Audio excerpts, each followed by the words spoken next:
도둑질하지 말라. 아멘. 네, 십계명 강해 오늘 8번째 제8계명 도둑질하지 말라. 도둑질하지 못한다입니다. 오늘도 처치 홈스쿨링 이송영 선교사님이 강의하고 제 아내가 또 PPT도 만들었는데 그 PPT는 일부 활용합니다만은 오늘 메시지는 제가 한 주 동안 또 기도하고 묵상하면서 주신 은혜들을 또 같이 나누는 그런 메시지가 될 것 같습니다.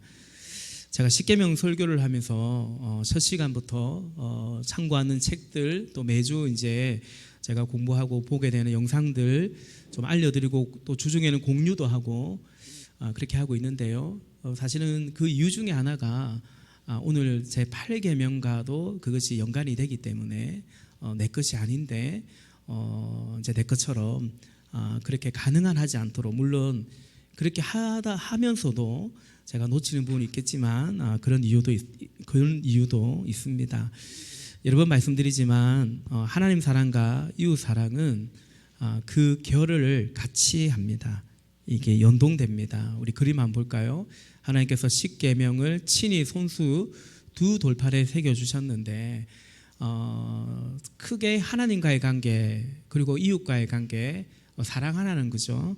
하나님도 사랑하고 그리고 하나님 사랑하니까 마땅히 이웃도 사랑하라라는 말씀입니다. 여러분, 이것이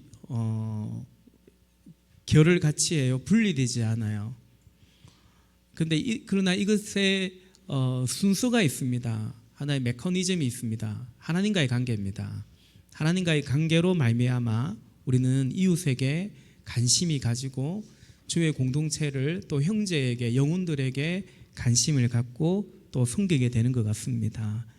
반대로 말하면 하나님과의 관계 안에 우리가 문제가 있으면, 하나님과의 관계 안에 하나님 향한 사랑이 식어가면 어떤 일이 일어나냐면 영혼에 대한 마음이 없어집니다. 내가 왜 그렇게 섬겨야 되지? 그렇게 섬길 마음이, 헌신하고 희생할 마음이 사라지는 것을 보게 됩니다. 여러분, 우리가 그냥 섬기되 뭐 어떻게든 섬기면 되는 거 아니냐, 어떻게든 이웃을 사랑하고 주의 교회를 사랑하면 되는 거 아니냐, 그런데 아닙니다.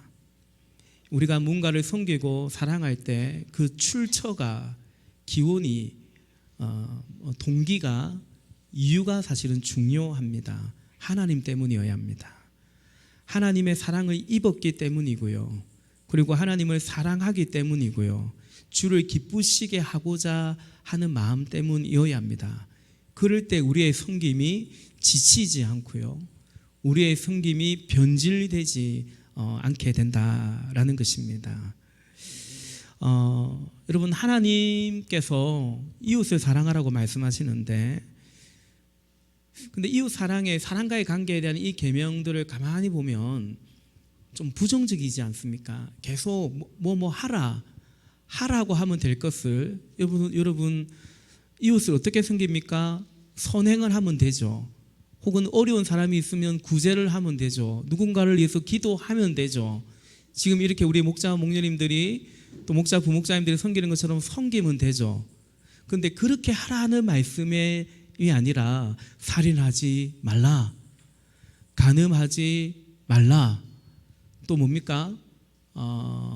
도둑질하지 말라, 자꾸 말라고 이제 하는 것 같습니다. 왜 그럴까요?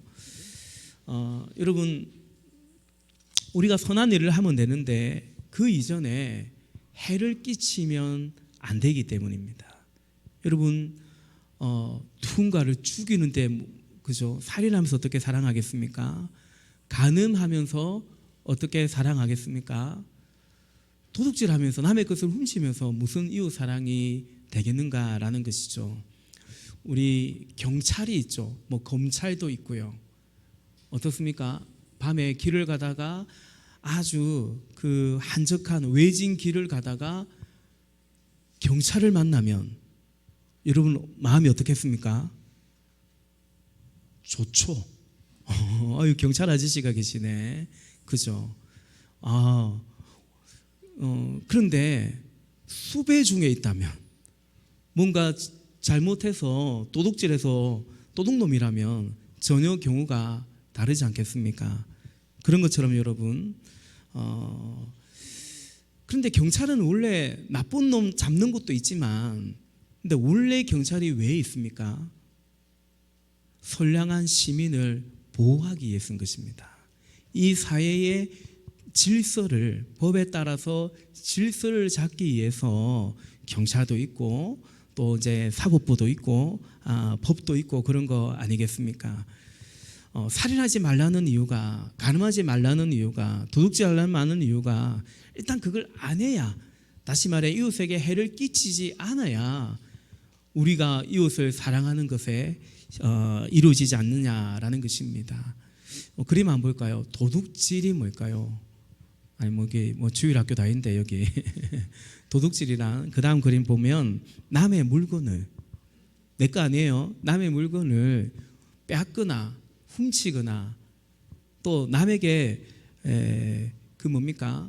의도적으로 속이거나, 이것이 다 도둑질이 됩니다. 여러분, 남의 물건을 빼앗거나 훔치면서 그 이웃을 어떻게 사랑하겠습니까? 사랑할 수 없는 것입니다. 그런 것은 없는 것입니다. 예수님이 이웃을 사랑하라 라고 하셨는데, 이것이 첫째 계명과 같은, 그러나 둘째 계명이라고 말씀하셨죠. 마태복음 22장 39절에 보니까 이웃을 사랑하라고 하는데 어떻게 사랑하라고 하십니까? 네 이웃을 네 몸과 같이 사랑하라 라고 말합니다. 여러분, 내 몸이, 내 소유가 중요하죠. 그러면 이웃의 몸은요, 이웃의 생명은요, 중요하고 소중하다라는 것입니다. 그래서 도둑질하면 안 되죠. 이웃의 것을 훔치면서 이웃을 어떻게 사랑하겠습니까? 여러분, 내 자식이 귀하면 그다음 뭐죠? 남의 자식도 귀한 줄 아는 거죠. 귀한 줄 알아야 합니다. 내 목숨이 소중하면 다른 사람 목숨도 소중한 것이고요. 이것이 이웃 사랑의 시작이고, 그리고 실제입니다. 남의 것을 이렇게 함부로 대하는, 나는 소중하고 다른 사람은 그렇지 않다고 생각하는 한 결코 우리는 이웃을 사랑하고 섬기기 어렵습니다. 그래서 성경은 이웃의 것을 도둑질하지 마라, 다만 그렇게만 말하지 않아요. 신명기 22장 1절 말씀에 보니까 당신들은 길 잃은 이웃의 소나 양을 보거든 못 본 채 하지 말고 반드시 끌어다가 이웃에게 돌려주어야 합니다 라고 말합니다. 훔치면 안 되죠. 훔치면 잡혀갑니다, 그죠? 그런데 이웃의 것을 잃어버린 양이나 소나 있을 때 그거 못 본 채 하면 그거 범죄가 됩니까? 못 본 채 하면서 그 이웃의 것을 돌려주지 않으면, 찾도록 해주지 않으면 그거 죄가 됩니까? 그렇지 않죠. 그러나 성경은 좀 더 나갑니다. 이웃의 것을 도둑질하지 말라라고 말씀할 뿐만 아니라 그 이웃의 것을, 소나 양이나 낙이나 이 당시에 정말 소중한 재산이거든요. 그거 잃어버리면 밤에 잠이 안 와요. 밥이 안 넘어가요. 그러면 이웃의 것도 마찬가지 아니겠냐는 거죠. 그런 것처럼 이웃에 잃은 양이 있다면, 잃어버린 소나 나귀가 있다면 그거 못 본 채 하지 말고, 못 본 채 하지 말고. 제가 한 번은 양덕에서 차를 타고 가는데 차가 서요. 2차선인데 2대 다 서요. 저는 뒤에 있었거든요. 왜 서노? 와, 신호 바뀌었는데 왜 안 가고 서노? 했더니 아이 하나가, 엄마가 잠깐 가게 뭐 하는데 순간이거든요. 아이는요, 놓친 것 같아요. 그 아이가 우리 이제 막내보다 조금 더 어린 것 같아요. 길에, 도로에 놓은 거예요. 그랬더니 차가 다 섰어요. 아예 운전자가 내렸어요. 그리고 그 옆에 차도, 왜냐하면 이 차가 가버리면 또 다른 차가 못 보고 갈 수 있으니까 내려가지고 그 애를 잡고 있는 거예요. 잠시 있으니까, 조금 있으니까 그 엄마가 놀래가지고 와가지고. 그리고 마땅하지 그렇지 않습니까? 내 자식이 얼마나 귀한데. 우리 사회가 참 그래도 참 감사하죠. 못 본 채 아니하고, 내 애 아닌데 뭐 내 차만 비껴가고, 그러지 않더라는 겁니다. 아예 차 다 서버리고 2차선 차 다 서가지고 애 엄마 나타날 때까지, 그리고 그걸 안 순간 아는 이상 아무 차도 빵빵거리지 않는 거죠. 신명기 22장 3절에서는 이렇게 말합니다. 나귀도 그렇게 하고 옷도 그렇게 하십시오. 그 밖에도 이웃이 잃은 것이 무엇이든지 당신들이 발견하거든 그렇게 하고 못 본 채 하지 마십시오. 아멘. 소중하니까요. 오늘 말씀의 제목이 소중하니 소중하게입니다. 왜 이웃의 것을 도둑질하지 하면 안 되냐면 내 것이 소중하듯이 내 인생이 소중하듯이 이웃도 소중하고요. 이웃의 것도 소중하기 때문에, 그리고 그 이웃도 잠시 후 말씀드리겠지만 다름 아닌 하나님의 형상대로 지음받은 것이기 때문에, 그래서 소중하기 때문에 우리는 어떻게 다뤄야 됩니까? 소중하게 여기고 소중하게 다뤄야 된다. 이것이 제8계명 도둑질하지 말라라고 말씀하시는 이 계명의 첫 번째 본질이고 의미입니다. 죄송하지만 하나 물어봅시다. 그 다음 그림 볼까요? 도둑질한 적이 있습니까? 도둑질한 적이. 일부 때 여러 명이 큰 소리로 네 라고 대답을 하더라고요. 잡아가야겠다 제가 그랬습니다. 보통 도둑질한 적이 있나 이렇게 물어보면 다 옛날 얘기할걸요. 내 어릴 때 내 시골에서 뭐 서리도 좀 하고 수박이나 무나, 알고 보면 서리만 한 게 아닐 겁니다. 예. 저도 어릴 때 우리 아버지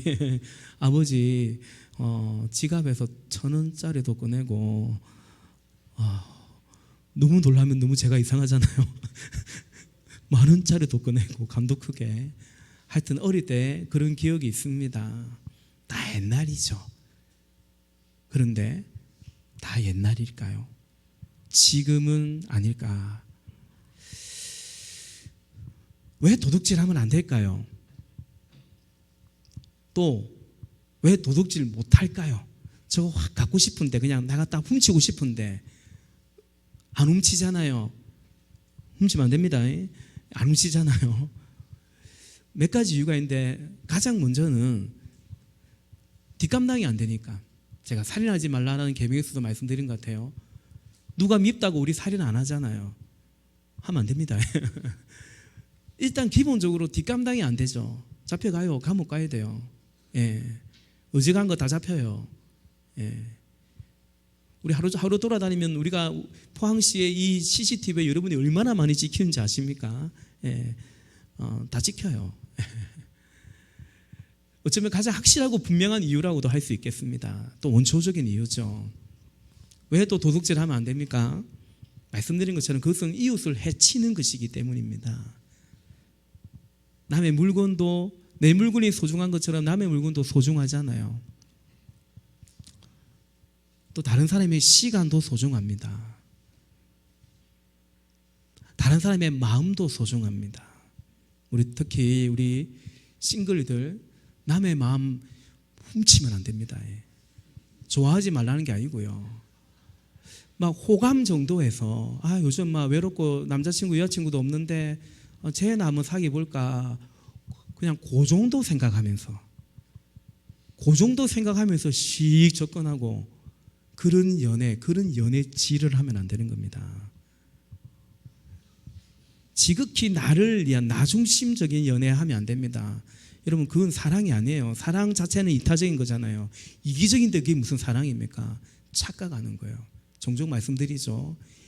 연애인데 연애 아닌 연애가 은근히 많습니다. 자기 때문에 하는 연애, 온갖 계산해가지고 순전히 자기 중심적인 연애, 그러니까 그 병든 그 사랑 아니에요. 연애는 사랑인데 그 사랑 아니거든요. 그러므로 사실은 연애도 아닌 겁니다. 그러면 안 됩니다. 종종 제가 그런 모습 보일 때 호통을 치기도 합니다. 그 다음에 도둑질 하면 안 되는 이유는 뭐냐면 벌 받을까 봐도 있고, 또 이웃의 것을 해치면 안 되니까, 이웃의 것도 소중하니까. 그럼 세 번째 도둑질하면 안 되는 이유는 뭐냐? 우리 자신, 나 자신 때문입니다. 남의 것이나 탐하고 남의 것이나 훔치는 그런 우리 인생이면, 그냥 그런 인생이면 얼마나 안타깝습니까? 다른 사람 거 훔치기 전에 벌써 내 자신을 속이는 것이고, 사실은 그거는 슬픈 것입니다. 다른 사람도 하나님의 형상으로 지음받았고요, 뿐만 아니라 우리도 하나님의 형상으로 지음받은 거죠. 그래서 결과적으로 마지막 도둑질하면 안 되는 이유는 하나님 때문입니다.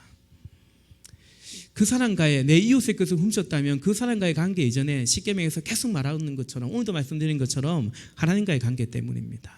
우리가 부모를 공경하라고 할 때도 부모와의 관계 이전에 하나님과의 관계 안에서 우리는 부모를 공경하는 거예요. 누군가가 미워지면 그냥 그 사람과의 관계만이 아니라 하나님과의 관계 안에서 우리는 어떻게 우리가 반응해야 되는가 생각하는 것입니다. 모든 것이 하나님과의 관계입니다. 모든 사람이 다 하나님의 형상으로 지음을 받았습니다. 예수 안 믿는 사람 있죠. 예수 안 믿는 사람도 하나님의 형상으로 지음 받은 겁니다. 그들이 부인해서 그렇지, 아직 몰라서 인정하지 않아서 그렇지, 사실은 그들도 하나님이 창조하셨잖아요. 하나님은 나를 사랑해서 예수님을 보내주셨지만 그들도 사랑해서 예수님을 보내주셨단 말이에요. 하나님이 세상을 이처럼 사랑해서 독생자를 주셨으니 누구든지 그를 믿기를 원하고, 누구든지 아무도 멸망당하지 않고 영생을 얻기를 원하는 거죠. 그래서 우리가 복음 전하는 겁니다. 그래서 우리는 영혼을 바라볼 때, 이웃을 바라볼 때 다 하나님과의 관계 안에서 바라보는 것입니다. 하나님의 형상인 거죠. 세상은 사람을 볼 때 있잖아요, 인간관계 맺으면서 나름 기준이 있고 또 각자의 기준이 있어요. 이 사람은 어떤 사람인가, 얼마나 배운 사람인가, 어느 직위에 있는 사람인가, 내 인생이 얼마나 유불리로 따져서 어떤 도움이 되는가, 돈이 되는가, 그런 이해관계 속에 사람을 본다면, 그래서 누군가에게는 한없이 작아지고 또 누군가 앞에서는 그렇게 사람을 함부로 대하고 무례하고, 그러나 그리스도인들은 사람을 대할 때 우리는 어떤 기준을 가지고 있냐면 하나님의 형상대로 지음받았다라는 기준을 가지고 있는 거예요. 그래서 소자 하나를 예수님 대하듯 대하라고 하신 것이 예수님 말씀이잖아요. 만약에 그런 내 삶에, 내 믿음의 어떤 혹은 내 가치관에 그런 변화가 없다면 거듭나셔야 돼요. 예수님이 내 인생의 구주가 되고 그분이 나의 삶을 지배하는 하나님 나라가 우리에게 임해야 되는 것입니다. 그렇게 변화되어 가고 그렇게 자라가야 되는 것입니다. 우리 1부 때도 그렇고 오늘 2부 때도 그렇고 다들 이 1년 동안 우리가 참 많이 수고하고 고생하다 보니까 소망에 관한 찬양을 많이 한 것 같습니다. 그죠? 여러분, 제가 수요 예배 때도 그런 말씀 드렸지만 이 모든 게 다 지나갑니다. 이 세상은요, 꼭 힘들고 시련이기 때문에 다 지나가리라 이게 아니고요, 아무리 좋은 날도 다 지나가는 겁니다. 그리고 그것을 오히려 소망하는 자가 그리스도인입니다. 주님이 오셔야만 되겠습니다. 주님이 아무리 인생에 행복한 날이 있다 할지라도 그래도 주님 오시면 더 좋겠습니다. 이 그리스도인의 삶이거든요. 세상은 어떨까요? 디모데후서의 말씀처럼 세상은 더 악해지고요, 속이기도 하고 속기도 하고 그럴 것입니다. 도둑질도 하고요, 도둑질 당하기도 하고 그럴 것입니다. 세상은 여전히 사람을 있잖아요, 그렇게 딱 잴 겁니다. 각자의 이해관계 속에 유불리를 따라서, 그래서 때로는 무시당하기도 하고 억압을 당하기도 하고, 그러다 보니 내가 보람듯이 뭔가 또 되어 보겠다고 막 그렇게 시도하고 도전하고, 세상은 그런 구조 속에 있을 것입니다.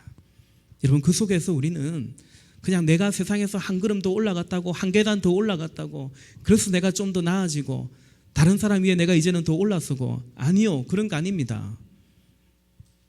그리스도 안에서 우리가 새로운 피조물이 된다는 것은 그리스도를 독생자를 주시기까지 나를 사랑하신 하나님의 그 사랑 안에 거하는 것이요, 원래 하나님이 어떻게 창조하셨는지 그 창조의 형상을 회복해가는 것이요, 완성될 수는 없지만 어쩌든지 이 땅에 그 하나님 나라가 회복되기를 위해서 살아가는 것이, 바로 그래서 영혼도 구원하고 제자 삼아가는 것이 우리 그리스도인의 삶인 줄 믿습니다.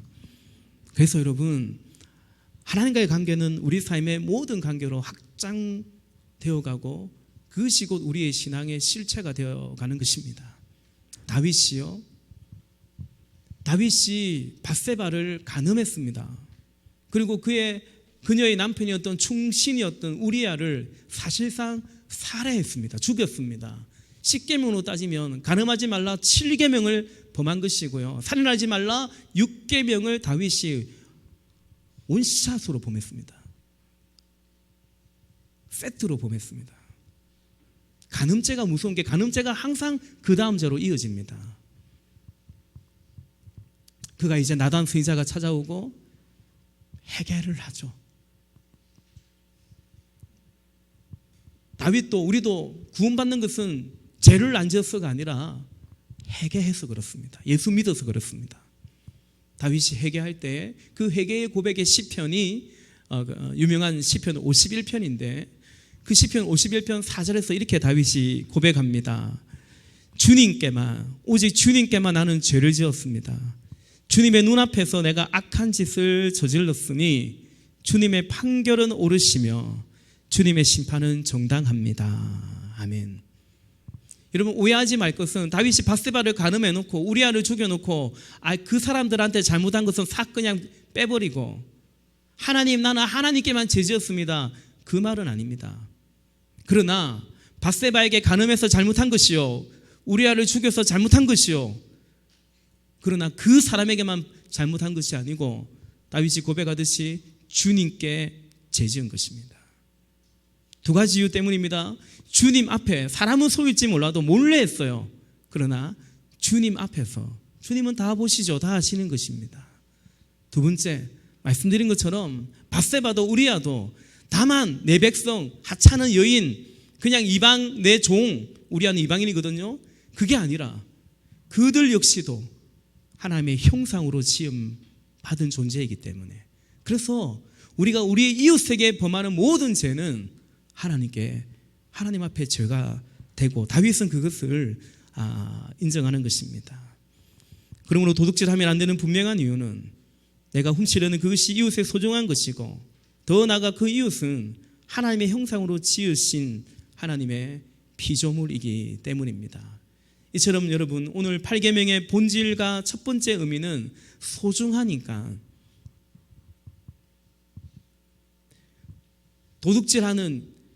도둑질하고자 하는 그 사람이, 그 인생도 소중하니까, 그 소유도 그에게 소중하니까 소중하게 다루라는 것입니다. 하나만 더 말씀드리고자 합니다. 더 본질적인 것은 역시 이것도 8계명도 이미 말씀드린 것처럼 하나님과의 관계이기 때문에 그렇습니다. 여러분, 하나님은 여러분에게, 오늘 이 10계명을 받는 이 백성들에게 하나님은 어떤 분입니까? 어떤 존재입니까? 그렇기 때문에 이 백성에게는 어떤 계명이 주어집니까? 그냥 도둑질하면 안 된다는 말만 아니라 이웃의 잃어버린 것을 못 본 채 하지 말라는 거예요. 이 이스라엘 백성들에게 하나님은 어떤 관계입니까? 오늘 예배하는 저와 여러분, 우리에게 하나님은 어떤 분이십니까? 내 인생의, 내 삶의 주인은 누구인가라고 말하는 것이죠. 에베소서 5장 16절 말씀에 세월을 아끼십시오, 때가 악합니다 라고 말합니다. 세월을, 시간을 아끼라는 것입니다. 이 원어적으로 보면 기회를 사십시오, 공동번역에 그렇게 번역되어 있습니다. 기회를 사십시오, 때가 악하다라는 것입니다. 그럼 시간이 아깝죠. 시간을 아껴야죠. 허송세월 보내면 안 되겠죠. 근데 이 말씀 안에는 전제적인 질문이 있습니다. 그 시간에 여러분의 시간의 주인이 누구냐는 거죠. 그 세월에 그 인생에 우리 인생의 주인이 누구냐, 그걸 사실을 묻고 있는 것입니다. 물질도 마찬가지입니다. 아껴야죠. 또 쓸 때는 써야죠. 그런데 그 안에도 우리에게는 성경은 전제적인 질문을 하고 있는 것입니다. 그거 누구 거냐는 것입니다. 누구 거냐는 것입니다. 성경은 아예 노골적으로 대놓고 하나님의 것을 훔치지 말라, 하나님의 것을 도둑질하지 말라, 아니 하나님의 것을 도둑질했다, 하나님의 것을 훔쳤다라고 말하기도 합니다. 하나님께서는 선지자를 통해서 너희가 내 것을 훔쳤다, 도둑질했다라고 말하는 거죠. 말라기서 3장 8절에 보면 사람이 하나님의 것을 훔치면 되겠느냐? 훔치면 돼요, 안 돼요? 그런데도 너희는 나의 것을 훔치고서도 우리가 주님의 무엇을 훔쳤습니까? 하고 되묻는구나. 11조와 헌물이 바로 그것이 아니냐. 그냥 12조라는 이 율법 계명 그거 왜 어겼냐? 하나님은 그 계명도 지켜야 되겠지만 하나님은 다만 그 말씀을 지금 하시는 것이 아닙니다. 왜 그 계명 지키지 않았느냐? 이유가 뭐냐? 그 이유가 뭐냐를 지금 묻고 있는 것입니다. 사람이 하나님의 것을 훔치면 되겠느냐? 말씀하니까 이 백성들이 뭐라고 대답합니까? 우리가 주님의 뭘 훔쳤단 말입니까? 라고 대묻지 않습니까? 이스라엘 백성들 안에도 이 말에, 이 대답에, 이 대물음에는 전제가 있어요. 그거 우리 건데요, 내 건데요, 그거 하나님의 것이었어요? 라는 전제가 깔려 있습니다. 여러분, 시간도 물질도, 아니 내 인생이 내 것이라고 생각한다면 하나님과의 관계 안에서 여러분 8계명을 범하고 있는 것입니다.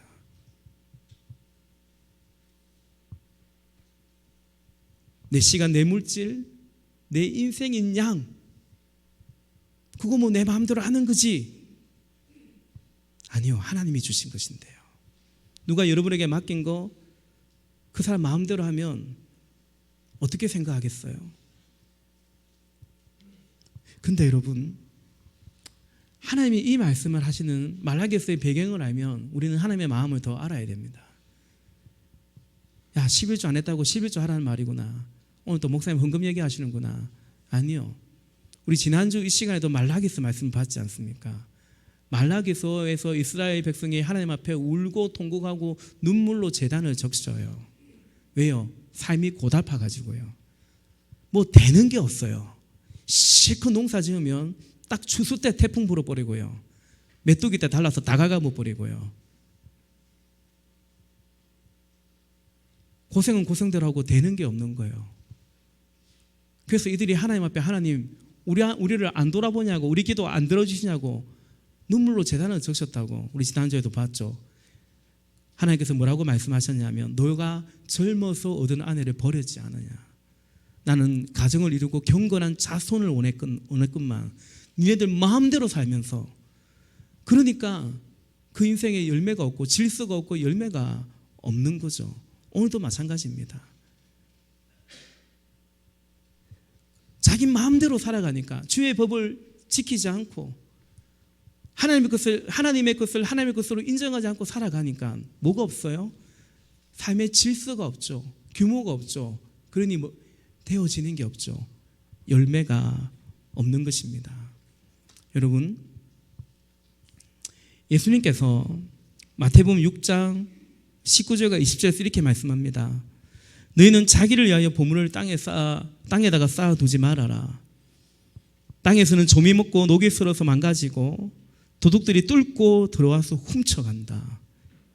그러므로 너희를 위하여 보물을 하늘에 쌓아두어라. 거기에는 조미 먹고 녹이 슬어서 망가지는 일이 없고 도둑들이 뚫고 들어와서 훔쳐가지도 못한다. 아멘. 예수님이요, 하나님을 위해서, 교회를 위해서 말씀하지 않아요. 너희를 위해서 보물을 땅에 쌓아두지 마라. 도둑질 당한다랍니다. 다 훔쳐간다라는 거예요. 늘 위하여 그래서 그렇게 좀도 없고 동록도 없고 녹슬지도 아니한 늘 위하여 보물을 하늘에 쌓아두라고 말씀하는 것입니다. 여러분, 남의 것을 도둑질하는, 하나님의 것을 도둑질하는 인생은 사실은 자기 인생도 계속 땅을 위하여 살아갈 때 알고 보면 도둑질 당하는 인생이 되고 맙니다. 무엇보다 심판날에 울며 이를 갈게 되는 그런 인생이 되는 거죠. 사랑하는 형제자매 여러분, 오늘 베델기도원에서 마지막 예배인데 좀 따뜻한 위로의 말씀을 드리고 싶었는데, 야, 도둑질 하지 마라 이런 말씀 드려서 여러분의 시간이 도둑질 당하고 있지 않는지 돌아보시기 바라요. 계속 미디어에 빠져가지고 그 도둑질, 세월을 아끼려 했는데 도둑질 당하는 겁니다. 게임에 빠져가지고 무슨 중독 비스무리하게 빠져가지고 취미생활 하지 말라는 게 아니라 너무 그게 빠져가지고, 근데 그 기저에는 내 시간이 마치 내 것인 양 생각하는 거예요. 그리스도인들은 이 은혜를 받는 순간, 그리스도인이 되는 순간 우리는 좀 더 부지런해야 됩니다. 제가 청년 시절 은혜를 경험하고 나서, 야, 예수 믿는 거는 이거 게을러 가지고는 못 해먹는 거구나, 그 생각이 들더라고요. 왜요? 예수 믿어도 할 거 다 해야 되잖아요. 공부해야죠. 돈 벌어야죠. 애 키워야죠. 예수 믿는다고 뭐 하나님이 그냥 해주는 게 있습니까? 근데 그러다가 어떻게 해야 돼요? 섬겨야죠. 예배해야죠. 기도해야죠. 전도해야죠. 목자로 살아야죠. 그 제가 느꼈어요. 아, 예수 믿으면 일단 게을러 가지고는 안 되는구나. 하나님은, 예수님은 일단 게으른 사람 데리고 일하는 걸 굉장히 힘들어 하십니다. 데리고 일하긴 일하세요. 사람 만들려고. 예. 여러분, 달란트 비유를 기억해 보십시다. 한 달란트 받은 종이 그 달란트를 땅에 묻어버렸습니다. 예수님이, 그 왕이 책망할 때 뭐라고 합니까? 이 악하고 게으른 종이랍니다. 근데 여러분, 세상에서는 게으르다고 하는 것을, 게으른 사람 보고 악하다고까지 말합니까? 야, 이 게을박은 놈아, 이 게으른 놈아, 그냥 그 정도죠. 너 왜 이렇게 게으르냐 이러지, 너 왜 이렇게 악하냐고 말은 하지 않죠. 근데 주님과 우리의 관계, 그 달란트 비유는 주인과 종의 관계거든요. 쉽게 생각해서 여러분이 직장에서 월급 받고 일하면서 게을러요. 제가 교회에서 녹을 받고 사례를 받고 일하면서 게을러요. 그건 그냥 게으른 게 아니죠. 뭡니까? 악한 것이죠. 불의한 것이죠. 주님과 우리의 관계 안에서 그렇습니다. 그 시간을 우리가, 뿐만 아닙니다. 어떤 사람들은 너무 분주하게 살면서 인생을, 시간을 도둑질 당합니다. 종종 얘기하죠. 그 분주함 안에는, 다 그런 건 아니에요. 그러나 그런 사람도 있을 거예요. 그 분주함 안에는, 그 분주함과 우리의 신앙이 많이 또 연결되어 있습니다. 무슨 말이냐면, 그리 바삐 사는 이유 중에 하나가 불신앙일 수 있다는 것입니다. 공허해서, 불안해서, 이것도 하고 저것도 하는 거예요. 멈출 수가 없는 거예요. 안 하면 불안하고, 여기도 가야 되겠고 저기도 가야 되겠고.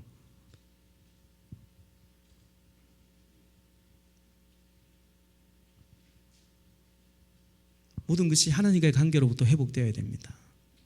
그럴 때 질서가 생겨요. 질서가 있으면 규모가 생깁니다. 규모가 있어야 열매가 맺히는 것입니다. 바쁘다고 열심히 악착같이 벌고 살고 모은다고 열매 맺는 것은 아니다라는 것을 기억해야 됩니다. 그래서 말라기 3장 10절에 이렇게 말씀하죠. 너희는 온전한 11조를 창고에 들여놓아 내 집에 먹을 거리가 넉넉하게 하여라. 이렇게 바치는 일로 나를 시험하여 내가 하늘문을 열고서 너희가 쌓일 곳이 없도록 복을 붓지 않나 보아라. 나 만군의 주의 말이다. 아멘. 저는 사실 이 말씀 별로 안 좋아합니다. 하나님 왜 시험합니까? 여러분 하나님 시험하고자 하는 마음으로 11조 하지 마시기 바라요. 그러나 하나님이 오죽했으면 이렇게 말씀하셨을까요? 하나님과의 관계가 회복될 때 우리의 삶에 진정한 형통과 열매가 있다는 사실을 기억해야 되는 것입니다. 제가 청년부 목회자 시절에 이 말씀 준비하면서 생각나는데요. 어느 형제가 공시생이었다가 드디어 이제 한 2, 3년 공부하고 공무원 합격했어요. 뭐 지금도 그렇지만 그때 진짜 더 어려웠던 것 같아요. 그 이제 일하는데 바쁘죠. 한 몇 달 지나니까 저한테 찾아와서 목사님, 제가 일이 바빠가지고요, 셀 리드를 내려놓아야 되겠습니다. 좀 허락해 달라고 했습니다. 그럴 수 있죠. 근데 제가 그 형제가 믿음이 있는 형제고 또 제가 그런 권면을 해도 되겠다 싶은 형제라서 뭐라고 했냐면, 잘 생각해 봐야 된다. 너 백수로 살 거 아니잖아. 너 평생 공시생으로 살 거 아니잖아. 그래 공부하고 기도하고 하나님이 또 응답하시고 너도 노력했고 공무원이 됐잖아. 그럼 당연히 일하는 거지. 그거 하니까 이제 주의 교회 섬기는 걸 그냥 내려놔? 너 평생 일해야 되잖아. 그리고 너 평생 그리스도인으로 살아야 되잖아. 너 평생 주의 몸된 교회를 섬겨야 되잖아. 같이 하는 거야. 같이 해가는 거야. 앞으로도 결혼도 해야 될 거고 애도 낳아야 될 거고 애도 키워야 되지만 우리가 그리스도로 살아야죠. 주의 나라, 주의 복음을 위해서, 주의 몸된 교회를 위해서 또 섬겨야죠. 가난할 수 있죠. 가난해도 우리가 복음으로 살아야죠. 부자가 될 수 있겠죠. 부자가 되어도 우리는 그리스도인으로 주의 종으로 살아야죠. 제가 그렇게 얘기했습니다. 지금부터 그렇게 하면 너 그냥 그런 사람으로 살 수 있어. 아니야, 우리는 그때도 제가 그런 얘기했죠. 그래서 조금 더 제 얘기해서 죄송합니다만은 요즘 제가 건축 때문에 많이 현장에, 특히 요즘 현장에 많이 거의 있어요. 그러나 신방합니다. 다음 주도 약속도 잡고 신방도 합니다. 그리고 어쨌든 부족하지만 말씀 준비 어쨌든지 소홀히 하지 않으려고 제 딴에는 애를 씁니다.